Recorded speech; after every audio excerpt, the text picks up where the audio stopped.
سعد إلى منتهى جمال الوجود بذكر الإله وتصفو الحياة بنور هدى جمال الوجود بذكر الإله وتصفو الحياة بنور هدى وتطرب نفس له طاعة ويبلغ سعد إلى منتهى.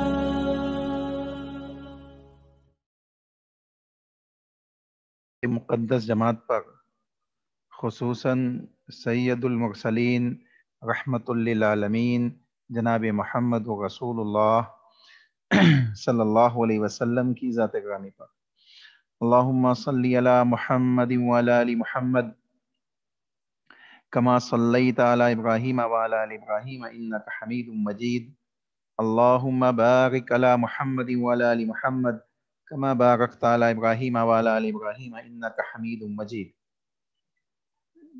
اللہ کی حمد و ثنا اور رسول اکرم صلی اللہ علیہ وسلم کے اوپر درود و سلام کے بعد انشاءاللہ دور شریعہ کی کلاس کی ہم ابتدا کریں گے. اس سے پہلے آپ لوگ یہ بتائیے کہ آواز آپ لوگوں کو صاف طریقے سے آ رہی ہے کہ نہیں آ رہی ہے؟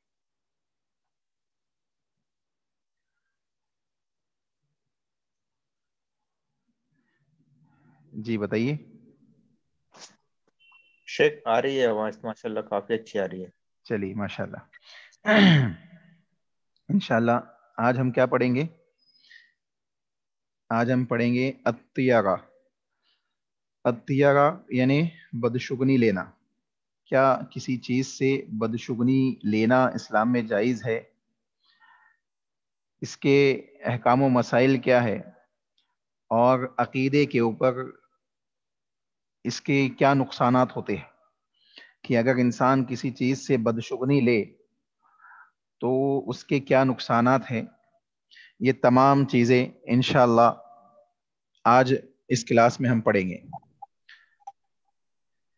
سب سے پہلی چیز بدشگنی کے سلسلے میں جو ورڈ استعمال کیا گیا الطیارہ.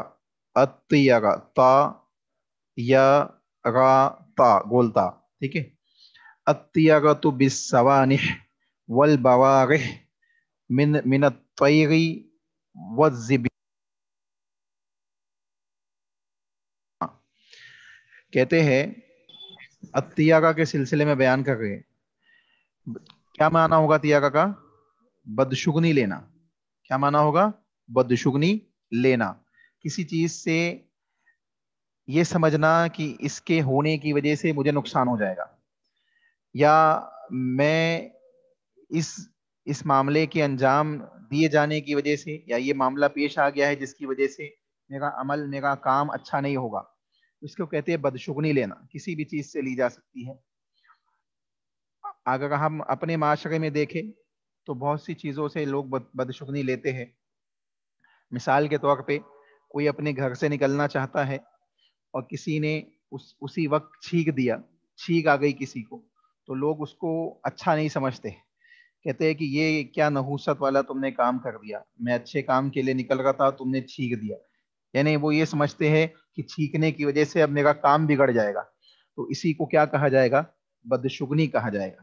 کہتے ہیں الطیارہ کے معنی پرندوں، ناموں، الفاظ، جگہوں اور اشخاص سے بدشگنی لینے کو کہتے ہیں. کسے دیکھیں پھر سے. پرندوں سے مشرکین مکہ کیا کرتے تھے؟ پرندے اڑاتے تھے. جب کسی سفر پہ نکلتے تو کسی پرندے کو اڑاتے. اگر وہ سیدھی جانب نکل جاتا تو اس کو اچھا شگن لیتے، اور اگر وہی پرندہ بائیں جانب چلا جاتا، الٹی جانب چلا جاتا، لیفٹ ہینڈ کے جانب چلا جاتا، تو کہتے کہ یہ اچھا شگن نہیں ہے، ابھی ہمارے لیے نکلنا یہ صحیح نہیں ہے. جیسے غیر مسلموں میں ہوتا ہے، وہ شادی کے لیے مہرت نکالتے ہیں. کیا کرتے ہیں؟ مہرت نکالتے ہیں. تو اسلام میں ایسی کوئی چیز نہیں ہے کہ کسی دن کو اسلام نے یا کسی وقت کو یا کسی چیز کو اسلام نے یا کسی شخص کو اسلام نے بد سمجھا ہو یا بدشگنی کا اس کو ذریعہ سمجھا ہو. چنانچہ کہہ گئے پرندوں کے ذریعے بدشگنی لینا، اسی طریقے سے ناموں کے ذریعے بدشگنی لینا. مشرکین مکہ کے زمانے میں یہ چیز بھی موجود تھی، وہ چند نام ڈال دیتے، ہاں اور نہ کی شکل میں بھی ڈالتے کہ نکلنا چاہیے کہ نہیں نکلنا چاہیے، یا اسی قسم کے دوسرے معاملات انجام دیتے اور پرندوں کے ذریعے اس کی چٹھی اٹھواتے اور جو چیز نکلتی اس کے اوپر عمل کرتے چلے جاتے. تو اس سے بھی منع کیا گیا. الفاظ کے ذریعے یہ بھی ایک ہی اسی قسموں میں سے ہے.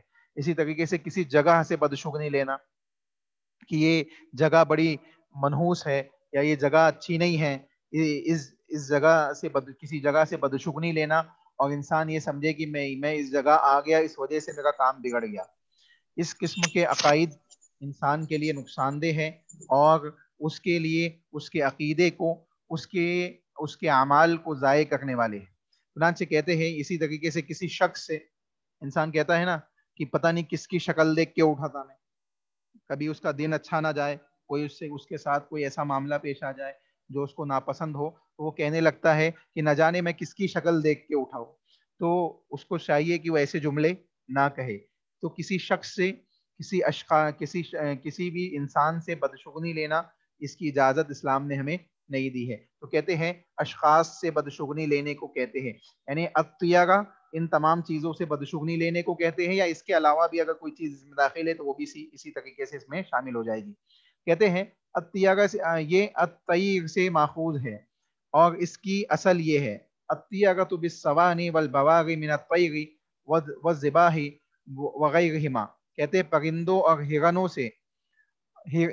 سے اسی طریقے کی دوسری چیزوں سے کہ بائیں اور دائیں سے آنے کے ذریعے بدشگنی اور نحوست اخذ کرنا. اہل عرب پرندوں اور حیوانات سے تبرک کرتے اور انہیں بھڑکاتے تھے. اگر وہ دائیں سمت اختیار کرتا تو اس کا نام سانح، اور اگر بائیں سمت اختیار کرتا تو اس کا نام بارح رکھتے تھے، اور اگر سامنے سے آتا تو اسے ناطح، اور اگر پیچھے سے آتا تو اسے فعید کا نام دیا جاتا تھا. تو ان میں سے بعض اس کا الٹا کرتے تھے. جب اسلام آیا تو اس نے اسے باطل قرار دیا. اسلام نے اسے باطل قرار دیا اور اس سے منع کر دیا اور ان سے بیان کیا کہ نفع کا معاملہ ہو، جلب نفع اور دفع ضرر یعنی نفع پہنچنے کا معاملہ ہو یا نقصان کے ہٹنے کا معاملہ ہو، اس کی کوئی تاثیر ان چیزوں کے اندر موجود نہیں ہے. یہ صرف اور صرف کس کے پاس ہے؟ اللہ رب العالمین کے پاس ہے. یعنی اللہ ہی کی ذات ہے جس کے ذریعے سے بندے کو نفع اور نقصان پہنچ سکتا ہے. یعنی اللہ رب العالمین کی مرضی کے بغیر نہ نفع پہنچ سکتا ہے نہ نقصان پہنچ سکتا ہے. چنانچہ اسلام نے اس قسم کے باطل عقائد کو رد کیا اور ان کے باطل عقائد کی تردید کرتے ہوئے ایک صحیح عقیدہ اہل اسلام کو، اہل ایمان کو سکھایا گیا کہ بدشگنی لینا یہ شریعت کے اندر کسی طریقے سے جائز نہیں ہے. کہتے ہیں اس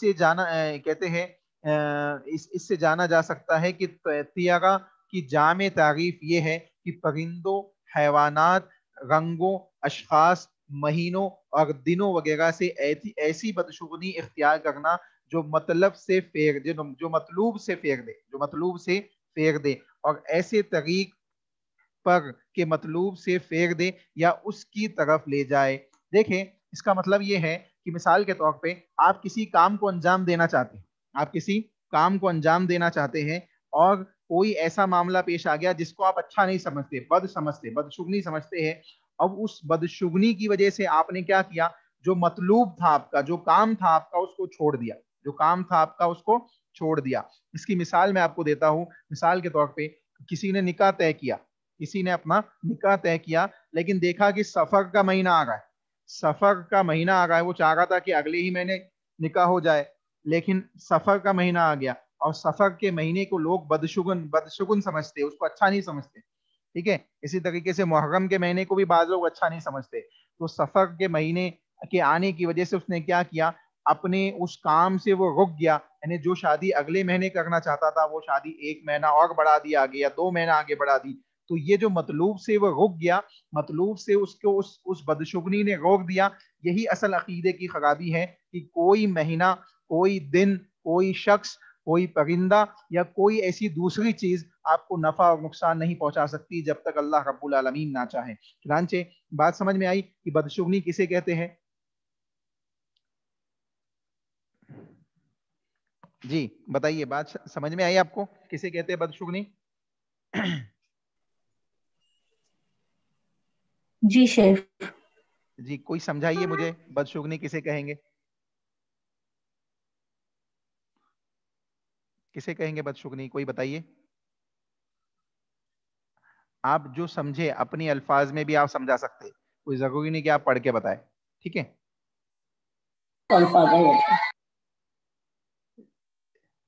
جی بتائیے کسے کہیں گے بدشگنی؟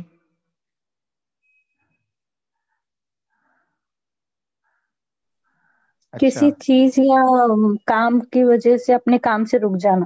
جی کسی چیز کی وجہ سے یا اپنے کام مہینوں سے کی وجہ رک جانا. مہینوں میں سے دیکھیں اس میں جو چیزیں دی ہے، پرندوں کی وجہ سے، ناموں کی وجہ سے، الفاظ کی وجہ سے، جگہوں کی وجہ سے، اشخاص کی وجہ سے، یا اس قسم کی کسی دوسری چیز کی وجہ سے. جی ایک بھائی نے میسج کی ہے بیڈ لک، تو بیڈ لک، ہاں بیڈ لک بھی اسی طریقے سے آپ سمجھ سکتے ہیں کہ لوگ سمجھتے ہیں کہ یہ اچھا نہیں ہے، یہ لک کے خلاف ہے. تو ایسا نہیں ہے، بلکہ بدشگنی ایک قسم کا، یعنی ایک تو یہ ہو گیا کہ آپ نے کام کیا، آپ کا کام بگڑ گیا، تو لوگ کہتے ہیں کہ آپ کا یہ بیڈ لک تھا، اس وجہ سے آپ کا کام بگڑ گیا. لیکن یہ کہنا بھی صحیح نہیں ہے. کیوں؟ کیونکہ تمام معاملات کو اللہ کی طرف لوٹانا چاہیے. اگر انسان کا نقصان ہو تو وہ کہے انا للہ و انا الیہ راجعون. صرف موت کے وقت ہی انا للہ و انا الیہ راجعون نہیں پڑھا جاتا، بلکہ نقصان کے وقت بھی انا للہ و انا الیہ راجعون پڑھا جائے گا. تو اسی طریقے سے اگر اس کا فائدہ ہو تو وہ الحمدللہ کہے، اور آپ کسی بھائی کو دیکھیں کہ وہ اچھا کام کر رہا ہے، اس کے پاس اچھی چیزیں ہیں، تو ماشاء اللہ، بارک اللہ، تبارک اللہ ایسے جملے کہے، تاکہ اللہ رب العالمین اس کے اس معاملے کے اندر خیر و برکت بھی عطا فرمائے اور نظر بد سے بھی اس عمل کو محفوظ کر لے. چنانچہ معلوم پڑا کہ بدشگنی لینا شریعت اسلامیہ کے اندر جائز نہیں ہے، چاہے وہ کسی بھی طریقے سے ہو. اب میں آپ کو ایک مثال دیتا ہوں، آپ میں سے کوئی بھی شخص اس کا جواب دے کہ اگر مثال کے طور پہ آپ کے سامنے سے بلی گزرتی ہے اور آپ کھڑے ہو جاتے ہیں یہ سوچ کے کہ اگر میں جاؤں گا تو میرا کام بگڑ جائے گا، تو آپ نے بلی سے بدشگنی لی یا نہیں لی؟ لی، بلی سے بدشگنی. جی بدشگنی لی. جی بلی سے بدشگنی آپ نے لی. اور یہ جائز کس وجہ سے نہیں ہے اس کو بھی ذرا سمجھ لے. یہ جائز اس وجہ سے نہیں ہے کہ انسان جب اس قسم کے معاملات کو کسی ایسی چیز سے جو اس چیز کے اوپر قادر نہیں ہے، مثال کے طور پہ بلی کی، ابھی جیسے آپ کو میں نے مثال دی، تو یہ بلی کو آپ نے یہ سمجھ لیا کہ اگر میں گزر جاؤں گا تو نقصان پہنچ جائے گا، میرا نقصان ہو جائے گا، میں کسی مصیبت میں پڑ جاؤں گا. تو گویا نفع اور نقصان کا مالک آپ نے کس کو سمجھ لیا؟ بلی کو سمجھ لیا. اسی لیے اس کو شرک کی قسموں میں بیان کیا گیا کہ بدشگنی لینا یہ شرک کی قسموں میں سے ہے. انسان عام طور پہ یہ سمجھتا ہے کہ یہ تو معمولی چیز ہے کہ میں کسی چیز کو برا سمجھوں، تو کسی چیز کو برا نہیں سمجھنا چاہیے، الا یہ کہ کسی چیز کے سلسلے میں اللہ کے نبی صلی اللہ علیہ وسلم نے کہا ہو کہ اس چیز سے دور رہو، اس چیز سے بچ کے رہو، اس چیز کے پاس مت جاؤ. اگر اللہ کے نبی صلی اللہ علیہ وسلم نے ایسی کوئی بات کہی ہے تو اس پہ عمل کیا جائے. اس کی مثال آپ یوں سمجھے کہ اللہ کے نبی صلی اللہ علیہ وسلم نے بیان فرمایا، صحابہ جنگ خندق وغیرہ کے موقع پہ، جب جنگ خندق نہیں، جنگ خیبر کے موقع پہ اللہ کے نبی صلی اللہ علیہ وسلم اور صحابہ کی جماعت جب جنگ خیبر کی طرف جا گئے تھے تو راستے میں کچھ ایسی قوموں کے علاقے پڑے جن قوموں کو اللہ رب العالمین نے تباہ کیا تھا، یعنی جن کے اوپر اللہ کے عذابات نازل ہوئے تھے. اور بعض ایسی روایت بھی ملتی ہے کہ ان کنویں سے پانی لے کے صحابہ نے کھانا تک بنا لیا تھا. اللہ کے نبی صلی اللہ علیہ وسلم نے ان تمام کھانوں کو پلٹانے کا حکم دے دیا. اللہ کے نبی نے کہا کہ یہاں اللہ کے عذابات نازل ہوئے ہیں اور تم لوگ آگے بڑھو، یہاں سے، یہاں نہیں رکنا ہے، یہاں اللہ کے عذابات کی یہ جگہ ہے، چنانچہ یہاں رکنا مناسب نہیں ہے. اللہ کے نبی محمد رسول اللہ نے آگے بڑھایا اور اللہ کے نبی نے یہ بات بھی بیان کی کہ ایسی جگہ سے جب گزرو تو اللہ سے ڈرتے ہوئے، روتے ہوئے، گڑ گڑاتے ہوئے گزرو، تاکہ اللہ کا عذاب پھر سے نازل نہ ہو جائے اور ہم ایسی چیزوں سے محفوظ ہو جائے. چنانچہ اس سے معلوم پڑتا ہے کہ ایسی جگہوں سے جہاں سے اللہ کے نبی صلی اللہ علیہ وسلم نے رہنمائی کر دی, اللہ کے نبی نے بیان کر دیا کہ ان جگہوں سے بچو, ان جگہوں پہ مت جاؤ, تو ان جگہوں سے انسان کو چاہیے کہ وہ اپنے آپ کو بچائے, وہ بدشگنی کے اندر داخل نہیں ہوگا, کیونکہ رسول اللہ صلی اللہ علیہ وسلم کا قول ہے, اللہ کے نبی محمد رسول اللہ نے اس کی ترغیب دی ہے اس وجہ سے کہ اللہ کے عذابات یہاں نازل ہوئے اور یہ جگہ اللہ کے عذابات کی ہے. چنانچہ بندے کو چاہیے کہ وہ ایسی جگہوں پہ نہ ٹھہرے, اور اگر وہاں سے گزرنا ہی پڑ جائے تو آنسو بہاتے ہوئے, ڈرتے ہوئے, خوف زدہ ہوتے ہوئے اللہ رب العالمین سے گزرے. چنانچہ بات سمجھ میں آئی؟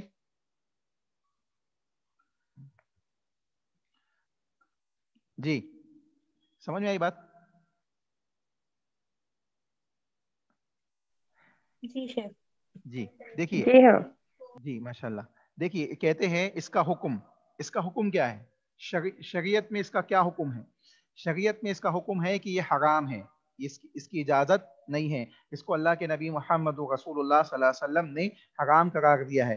اللہ کے نبی محمد رسول اللہ صلی اللہ علیہ وسلم نے اس کو شرک کی قسموں میں بھی بیان کیا کہ الطیرۃ من الشرک.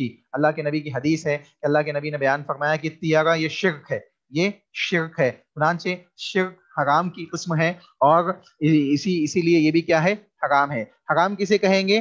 ایسا کام جس کو عمل میں لانے سے انسان گناہ کے اندر مبتلا ہو جائے اور جس سے بچنے سے انسان کو نیکی ملے. اگر انسان اس سے بچتا ہے, اس سے محفوظ ہوتا ہے, تو اس کو نیکی ملے گی. مثال کے طور پہ آپ کے سامنے سے, جیسے بلی کی میں نے مثال دی آپ کو, کہ اگر آپ کے سامنے سے بلی گزرتی ہے اور آپ وہاں سے بنا کسی ڈر کے گزر جاتے ہیں اور اللہ کے اوپر آپ کا یقین اور توکل ہے, تو آپ کا یہ گزرنا آپ کے لیے نیکی کا سبب ہے. کیوں؟ کیونکہ دوسرے لوگ اس کو بدشگنی میں لے گئے ہیں, اس سے ڈر رہے ہیں اور وہ رک جا رہے ہیں, اور آپ گزر جا رہے ہیں یہ دکھانے کے لیے کہ دیکھو اللہ رب العالمین ہی کی ذات نفع نقصان کی مالک ہے, تم ایسی چیزوں سے مت ڈرو. تو آپ کا یہ گزرنا آپ کے لیے ثواب کا باعث ہے, اور ایسی چیزوں سے بچنے کی وجہ سے آپ کو اللہ رب العالمین نیکی عطا فرمائے گا. چنانچہ کہتے ہیں یہ اس کا حکم کیا ہے؟ شرعاً یہ حرام ہے, اگر اقوال یا افعال کے ذریعے ہو یا متوقع نافع یا ضار, اور ان دونوں کے درمیان مقارنہ کے ساتھ اعتقاد رکھتے ہیں, تو یہ کمال توحید کے منافی شرک اصغر ہے. یعنی کہتے ہیں کہ اقوال یعنی جو زبان سے باتیں نکلتی ہے, اقوال سے ہو, یا افعال جو کام انسان کرتا ہے افعال سے ہو, افعال کے ذریعے ہو, ٹھیک ہے, کے ذریعے ہو, یا متوقع نافع یعنی جو نفع پہنچتا ہے, یا ضار جو نقصان پہنچتا ہے, نفع یا نقصان پہنچتا ہے. کہتے ہیں کہ شرعاً یہ حرام ہے اگر اقوال یعنی زبان سے ہو, افعال یا کام سے ہو کے ذریعے ہو, یا نفع کے لیے ہو یا نقصان کے لیے ہو, نفع کے لیے ہو یا نقصان کے لیے ہو, اور ان دونوں کے درمیان مقارنہ کے ساتھ اعتقاد رکھتے, یعنی ان دونوں کے درمیان یہ اعتقاد رکھتے ہیں کہ اگر سیدھی جانب پرندہ اڑتا ہے تو ہم نکل جائیں گے, اور الٹی جانب اڑتا ہے تو ہم نہیں نکلیں گے. یعنی نفع اور نقصان دونوں کے سلسلے میں یہ بدشگنی کو چیک کرتا ہے کہ اگر میں الٹی جانب نکلا, پرندہ اڑا ہے, میں نکل جاؤں گا تو مجھے نقصان پہنچ جائے گا, تو کہتے ہیں یہ شرک اصغر میں داخل ہو جائے گا, کمال توحید کے منافی شرک اصغر ہے, یعنی توحید کے خلاف معاملہ ہے. کیوں؟ کیونکہ بندے کو چاہیے کہ جب وہ نکلے تو بسم اللہ توکلت علی اللہ لا حول ولا قوت الا باللہ پڑھ کے نکل جائے, اللہ کی ذات کے اوپر یقین اور توکل رکھتے ہوئے نکل جائے, اپنے گھر سے نکلے اور معاملات کو انجام دے. وہ اس قسم کے معاملات نہ انجام دے جو اہل جاہلیت کے اندر پائے جاتے تھے. چنانچہ یہاں پہ اس کو شرک اصغر سے تعبیر کیا گیا. اس سے معلوم پڑتا ہے کہ یہ شرک کی ایک قسم ہے, اور رسول اللہ صلی اللہ علیہ وسلم نے بھی اس کو شرک بیان کیا, جیسے کہ آگے حدیث بھی آ گئی ہے, ابھی اوپر بھی میں نے آپ کو حدیث بتائی. چنانچہ کہتے ہیں اور اگر یہ اعتقاد رکھیں کہ اشیاء بذات خود فاعل ہے, اشیاء بذات خود فاعل ہے, یعنی اگر یہ اعتقاد رکھیں کہ یہ چیز ہی نفع دینے والی ہے یا یہ چیز ہی نقصان دینے والی ہے, یہ نہ سمجھے کہ یہ نفع اور نقصان سے یہ اللہ رب العالمین کی طرف سے یہ صرف ذریعہ ہے, یہ صرف ذریعہ ہے. اگر وہ اسی کو نفع اور نقصان کا مالک سمجھنے لگے یا ضرر کے ایجاد میں سبب مؤثر سمجھنے لگے تو توحید کے منافی اور شرک اکبر میں داخل ہو جائے گا. یعنی اگر کسی چیز کو بذات خود آپ نفع اور نقصان کے مالک سمجھ جائے تو نفع اور نقصان کا مالک کون ہے؟ اللہ تعالیٰ. جی اللہ تعالیٰ ہے. اگر آپ کسی چیز کو نفع نقصان کا مالک سمجھ جائیں گے تو یہ شرک اکبر میں داخل ہو جائے گا. لیکن اگر آپ کسی چیز کو نفع اور نقصان کا ذریعہ سمجھیں گے, آپ یہ سمجھ گئے کہ میں تو اس کے ذریعے سے نفع اور نقصان اللہ سے حاصل کر رہا ہوں, تو یہ شرک اصغر ہوگا, اکبر نہیں ہوگا. دونوں ہی شرک ہے, لیکن ایک اسلام سے نکال دے گا اور دوسرا اسلام سے نکالے گا نہیں. شرک اصغر ہوگا تو اسلام میں باقی رہے گا لیکن گناہ ہو جائے گا. شرک اکبر ہوگا تو اسلام سے نکل جائے گا اور اعتقاد عقیدہ بگڑ جائے گا. بات سمجھ میں آئی؟ دونوں باتیں سمجھ میں آئی؟ جی جلدی سے بتائیے, دونوں بات سمجھ میں آئی؟ نہیں شیخ, تھوڑا سا سمجھا. کیا سمجھ میں نہیں آیا؟ شرک اکبر اور شرک اصغر کیسا ہوتا دیکھیے بدشگونی, وہ سمجھ نہیں. دیکھیے مثال کے طور پہ آپ اللہ ہی کو نفع و نقصان کا مالک مان گئے, ٹھیک ہے, لیکن آپ نے یہ سوچا کہ یہ پرندہ چونکہ الٹی جانب گیا ہے, میں نفع نقصان کا مالک تو اللہ ہی کو مان رہا ہوں, لیکن یہ پرندہ الٹی جانب گیا ہے تو میں جا نہیں سکتا کیونکہ بدشگنی ہو گئی ہے. سمجھ میں آئی بات؟ یہاں تک سمجھ میں آئی بات؟ جی جی جی ہاں تو جی ہاں سمجھ میں. یہ جو چیز ہے یہ شرک اصغر ہے. سمجھ میں آئی بات؟ یہ شرک اصغر ہے. اور اگر آپ یہ جی سمجھ گئے ہیں کہ یہ پرندہ جو الٹی جانب اڑا ہے اسی کی وجہ سے مجھے نقصان ہو جائے گا, نفع و نقصان کا مالک یہی ہے, اللہ نہیں ہے, نعوذ باللہ ثم نعوذ باللہ, اگر آپ یہ سمجھ لیں تو یہ شرک اکبر ہو جائے گا جو اسلام سے نکال دے گا. اب سمجھ آئی؟ جی شیخ. جی ہاں سمجھ میں آ گئی؟ ماشاءاللہ. دیکھیے اس کے بعد کہتے ہیں کہ یہ شرک اکبر ہو جائے گا. نبی اکرم صلی اللہ علیہ وسلم نے ارشاد فرمایا, کہتے ہیں نبی صلی اللہ علیہ وسلم نے ارشاد فرمایا الطیرۃ شرکن, کہتے الطیرہ یعنی بدشگنی لینا یہ شرک ہے. الطیرۃ شرکن, دوسری مرتبہ اللہ کے نبی نے کہا کہ بدشگنی لینا شرک ہے. تیسری مرتبہ بھی اللہ کے نبی نے کہا کہ طیرہ شرک ہے, یعنی 3 مرتبہ اللہ کے نبی صلی اللہ علیہ وسلم نے کہا الطیرۃ شرکن الطیرۃ شرکن الطیرۃ شرکن, یعنی 3 مرتبہ رسول اللہ صلی اللہ علیہ وسلم کہہ گئے کہ یہ شرک ہے, بدشگنی لینا شرک ہے, بدشگنی لینا شرک ہے. وما منا الا ولکن اللہ یذہبہ بالتوکل, کہتے ہیں کہ کیا ہوتا ہے, اس کا نقصان کیا ہوگا. دیکھیں حدیث مسند احمد کے اندر ہے, ابو داؤد کے اندر ہے, ترمذی کے اندر ہے, اور صحیح حدیث ہے, اوتھینٹک حدیث ہے. کہتے ہیں اس کا نقصان کیا ہوگا. دیکھیں اللہ کے نبی کہہ گئے کہ یہ شرک ہے شرک ہے شرک ہے, 3 مرتبہ کہنے کے بعد اللہ کے نبی بتا گئے اور ہم میں سے کوئی نہیں مگر لیکن اللہ اسے توکل سے ختم کر دیتا ہے. یعنی جو انسان بدشگنی لیتا ہے اس کے دل سے اللہ کی ذات کے اوپر سے توکل اٹھا لیا جاتا ہے, وہ توکل اس کا ختم ہو جاتا ہے اللہ کی ذات کے اوپر. اتنا بڑا نقصان ہے کہ بندہ اللہ کی ذات کے اوپر سے توکل کا عقیدہ ختم ہو جاتا ہے. جبکہ مومنین کی اللہ نے صفت بتائی, مومن کی صفت کیا بتائی اللہ رب العالمین نے, یتوکل المتوکلین, توکل کرنے والے متوکلین کس پہ توکل کرتے ہیں, اللہ پہ, یعنی اللہ کے اوپر توکل کرنے والے توکل کرتے. اور دوسرے مقام پہ کہا کہ مومنین اللہ ہی کے اوپر توکل کرتے ہیں. قرآن سے معلوم پڑا کہ یہ مومن کی صفت خاص ہے کہ وہ اللہ رب العالمین کی ذات ہی کے اوپر, اللہ کے اوپر بھی توکل کرتا ہے, نہیں اللہ کے اوپر ہی توکل کرتا ہے, اللہ کے اوپر ہی توکل کرتا ہے. اب دیکھیں حضرت یونس علیہ السلام کی مثال آپ کے سامنے, مچھلی کے پیٹ کے اندر ہے, مچھلی کے پیٹ کے اندر ہے, سمندر کا اندھیرا ہے, رات کی تاریکی کا اندھیرا ہے, سمندر کی گہرائی کا اندھیرا ہے, 2 اندھیرے, تیسرا مچھلی کی پیٹ کا اندھیرا ہے. 3 اندھیروں کے اندر سے کس کو پکارتے, لا الہ الا انت سبحانک انی کنت من الظالمین, اے اللہ تو وحدہ لا شریک ہے, لا الہ الا انت تیرے علاوہ کوئی معبود حقیقی نہیں ہے, لا الہ الا انت سبحانک تیری ذات پاک ہے, انی کنت من الظالمین, اے اللہ ظلم تو مجھ سے ہو گیا ہے, غلطی تو مجھ سے ہو گئی ہے, گناہ تو مجھ سے ہو گیا ہے, اللہ مجھے معاف کر دے. 3 اندھیروں کے اندر ہے. ایک بچہ ماں کے پیٹ میں جب ہوتا ہے, 2 ہی اندھیروں میں ہوتا ہے, ایک ماں کے پیٹ کا اندھیرا ہوتا ہے نا, اور بہت ہو گیا تو ایک رات ہو گئی تو رات کا اندھیرا ہوگا. حضرت یونس علیہ السلام رات کے اندھیرے میں, اسی طریقے سے سمندر کے اندھیرے میں اور مچھلی کے پیٹ کے اندر, 3 اندھیروں کے اندر سے اللہ رب العالمین کو پکار رہے ہیں. تو کس کی ذات کے اوپر ان کا توکل تھا, اللہ کے نبی محمد رسول اللہ صلی اللہ علیہ وسلم کی مثال لے لیجئے. اللہ کے نبی محمد رسول اللہ صلی اللہ علیہ وسلم کا وہ واقعہ آپ نے سنا ہوگا, بڑا مشہور واقعہ ہے. اللہ کے نبی ایک پیڑ کے نیچے لیٹے, اپنی تلوار کو اللہ کے نبی نے پیڑ سے لٹکائی.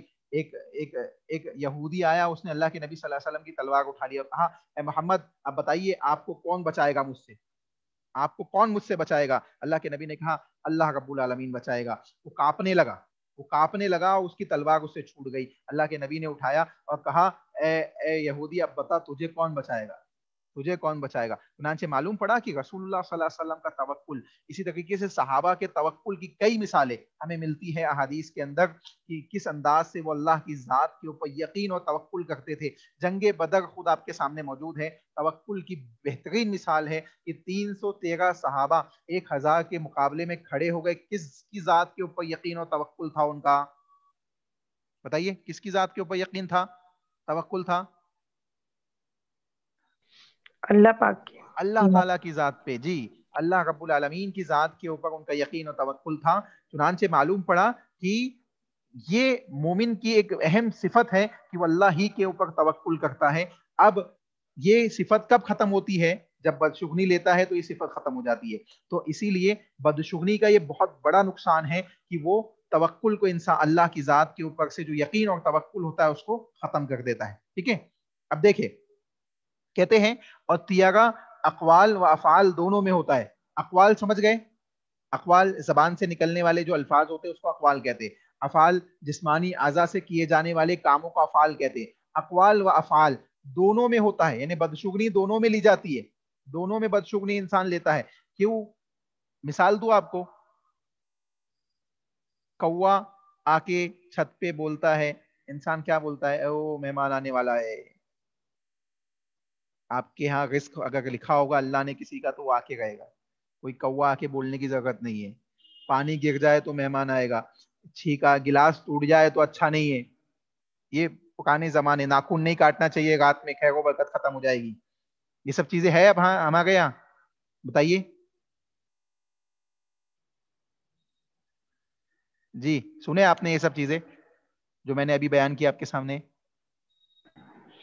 جی ہاں جی, ناخن نہیں کاٹنا چاہیے, جھاڑو نہیں مارنا چاہیے رات میں, اس قسم کی دوسری چیزیں آپ نے دیکھی ہوگی اور سنی ہوگی جو بڑے بزرگوں کے زمانے سے چلی آ گئی ہے اور ہم اس کو ایک عقیدہ, ایک ذہن بنا کے. اسی طریقے سے ایک اور چیز ہے, چھوٹے بچوں کو بھی اور بڑے لوگ بھی لگاتے ہیں. کیا کرتے ہیں؟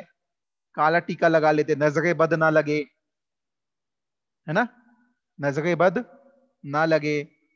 کسی کو اچھا آپ نے میک اپ کرایا, بچے کو اچھے سے نہلا دھلا کے تیار کیا, اور ماں اپنی آنکھ میں سے کاجل نکالتی ہے اور اس کو گال پہ لگا دیتی ہے, گردن کے پاس لگا دیتی ہے, نظر بد نہ لگے.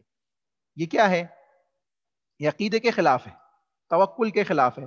چنانچہ کہتے ہیں اقوال میں بھی ہوتا ہے, عمل میں بھی ہوتا ہے. یہ عمل ہے, یہ افعال ہے, یعنی اس کالا ٹیکا لگانا, اس قسم کے معاملات انجام دینا, اور وہ اقوال ہے جس کی مثالیں میں نے اس سے پہلے دی. وہ اقوال اور افعال دونوں میں یہ چیزیں ہوتی ہے. کہتے توکل بدشگنی تیاگا کو ختم کر دیتا ہے. جب اللہ کی ذات کے اوپر توکل پکا ہوگا تو بدشگنی کبھی نہیں ہو سکتی. یعنی بدشگنی کو ختم کرنے والی چیز کیا ہے؟ توکل. اور توکل کو ختم کرنے دینے والی چیز کیا ہے؟ جی, توکل کو کون سی چیز ختم کر دے گی؟ ابھی پڑھے ہم نے اوپر, بدشگنی. جی, بدشگنی اگر لیں گے تو توکل ختم ہو جائے گا, اور اگر توکل مضبوط ہوگا تو بدشگنی نہیں آ سکتی. بدشگنی نہیں آ سکتی. اگر توکل آپ کا مضبوط ہے تو بدشگنی آپ کو کوئی نقصان نہیں دے گی. کوئی چیز آپ کو, یعنی آپ کسی چیز سے بدشگنی نہیں لیں گے اگر آپ کا اللہ کی ذات کے اوپر یقین اور توکل مضبوط ہے. اس کی کئی مثالیں آپ کو صحابہ کی زندگیوں کے اندر مل جائے گی. تو کیا پتہ چلا کہ بدشگنی لینے سے توکل ختم ہو جائے گا, اور توکل جہاں مضبوط ہوگا تو بدشگنی نہیں آ سکتی. اس لیے انسان کو چاہیے کہ وہ اپنا توکل, یقین اللہ کی ذات کے اوپر مضبوط رکھے. توکل سمجھتے ہیں آپ لوگ؟ سب لوگ سمجھتے ہیں توکل؟ جو نہیں سمجھتا ہے ابھی بتا دیجئے, میں سمجھا دوں گا انشاءاللہ. جی, کوئی ہے جن کو توکل کا معنی نہیں سمجھتا ہے؟ اچھا, سب کو سمجھتا ہے ماشاءاللہ. تو کوئی بتائیے مجھے توکل کسے کہیں گے؟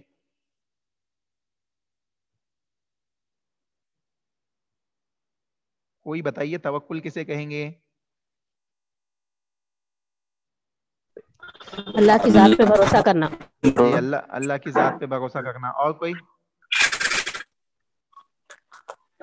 کہ نفع نقصان کا مالک صرف اللہ ہی ہے. جی نفع نقصان صرف کا مالک اللہ پہ ہی بھروسہ کرنا. جی اور صرف کوئی اللہ پہ ہی بھروسہ کرنا. جی اور کوئی ایک چیز چھوٹ گئی ہے. نفع نقصان کا مالک صرف اللہ ہی ہے، یہ عقیدہ رکھنا. جی بالکل. توکل. میں بتاؤں، دیکھیں اللہ کے نبی صلی اللہ علیہ وسلم کی حدیث ہے. جی اللہ کے نبی صلی اللہ علیہ وسلم کی حدیث ہے. اللہ کے نبی صلی اللہ علیہ وسلم نے ارشاد فرمایا، اے ایمان والو توکل کرو اللہ کی ذات کے اوپر، ایسے توکل کرو جیسے پرندے توکل کرتے ہیں. جیسے پرندے توکل کرتے ایسے توکل کرو. پرندے کیسے توکل کرتے ہیں اللہ کے نبی نے وہ بھی بتایا. کہا پرندے اپنے گھونسلے سے نکلتے ہیں صبح سویرے، اور شام کو جب لوٹتے ہیں تو ان کا پیٹ بھر چکا ہوتا ہے، اور اپنے بچوں کے لیے بھی رزق لے آتے ہیں. ٹھیک ہے، اور اگلے دن کے لیے جمع بھی نہیں کرتے. اللہ کے اوپر اتنا ان کا توکل ہوتا ہے. تو یہاں پہ دیکھیں جو توکل کی جو مثال رسول اللہ صلی اللہ علیہ وسلم نے دی، اس کے اندر مکمل توکل اللہ کے نبی نے سمجھا دیا. پرندے گھر سے نکلتے ہیں، یعنی گھر میں بیٹھے بیٹھے اللہ کے اوپر توکل نہیں کرتے. بھروسہ اللہ کے اوپر گھر میں بیٹھے بیٹھے نہیں کرتے کہ میں گھر میں بیٹھا ہوں میرے لیے کھانا نازل ہو جائے گا. نہیں، بلکہ اپنے گھر سے نکلتے ہیں کمانے کے لیے. یعنی ایک انسان اپنے گھر سے کمانے کے لیے نکلتا ہے یہ یقین رکھ کر، یہ توکل کرتے ہوئے کہ اللہ رب العالمین میرے اس نکلنے میں مجھے روزی عطا کرے گا، رزق عطا کرے گا. ٹھیک ہے، نکلتا ہے باہر اللہ کی ذات کے اوپر یقین کرتے ہوئے، سبب اپناتا ہے، سبب چھوڑتا نہیں. سبب مین ہے، سبب کو نہیں چھوڑنا ہے. توکل میں سبب کو چھوڑنا نہیں ہے. دیکھیں اللہ رب العالمین کی ذات بنا سبب کے بھی آپ کو عطا کر سکتی ہے. اللہ قادر ہے اس بات پہ، لیکن اللہ رب العالمین اس بات کو پسند کرتا ہے کہ بندہ جو سبب میں نے پیدا کیے اس کو اپنائے اور پھر مجھ پہ یقین کرے، پھر مجھ پہ یقین کرے. آپ کا رزق کو تلاش کرنے کے لیے اپنے گھروں سے نکلنا، اپنی دکانوں کو کھول کے بیٹھنا، اپنے آفس میں جا کے بیٹھنا، یہ سبب ہے. اب یہاں پہ یہ سبب ہے، آپ نے سبب اپنا لیا.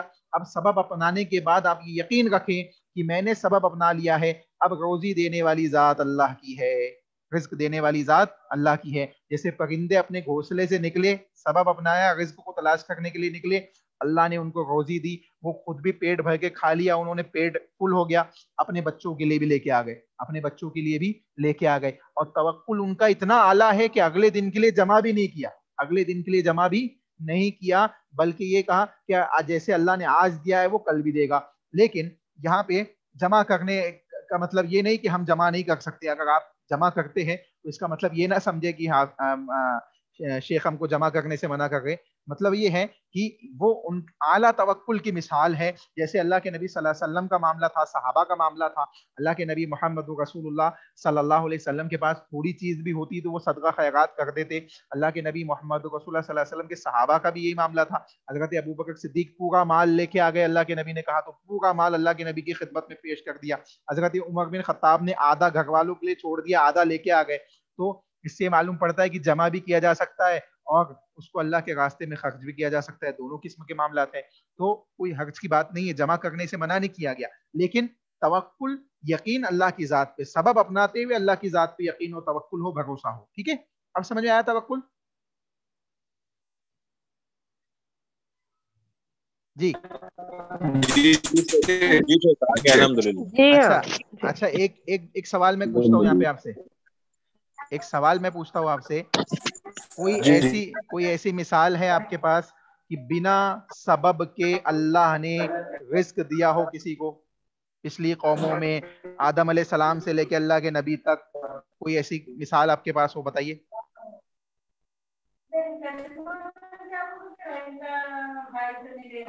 مریم علیہ السلام کو ان کے ٹھیک ہے، ماشاء اللہ، صحیح ہے شعیب بھائی، صحیح مثال ہے. مریم علیہ السلام کو اللہ تعالیٰ نے رزق دیا. حضرت زکریا علیہ السلام ان کے لیے کھانا لاتے لے جاتے، دیکھا کہ بے موسم پھل موجود ہے، بے موسم پھل موجود ہے. ان سے پوچھا یہ کہاں سے آیا؟ یہاں تو میرے علاوہ کوئی نہیں آتا. کہا اللہ نے نازل کیا، اللہ نے بھیجا، بنا کسی سبب کے اللہ نے ان کو رزق دیا. تو اللہ رب العالمین بنا کسی سبب کے بھی دینے پہ قادر ہے. لیکن اللہ رب العالمین اس بات کو پسند کرتا ہے کہ بندہ جو میں نے سبب پیدا کیے اس کو اپنائے اور پھر مجھ پہ یقین کرے. اور کوئی مثال کسی کو یاد ہے؟